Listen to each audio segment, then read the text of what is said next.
untuk saya secara pribadi mengucapkan terima kasih kepada Pak Ayuda. Semoga apa yang beliau berikan untuk warga Kelurahan Regol Allah catat sebagai amal ibadah. Semoga berkah rezekinya juga, tambah rezekinya juga.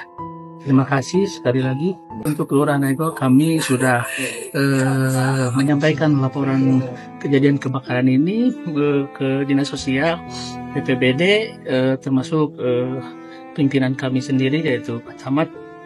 Insya Allah, alhamdulillah respon cepat dari Dinas Sosial barusan menelpon bahwa ada mungkin sedikit bantuan untuk Pak Ade dan Ibu Rani yang insya Allah kami akan membawanya esok hari.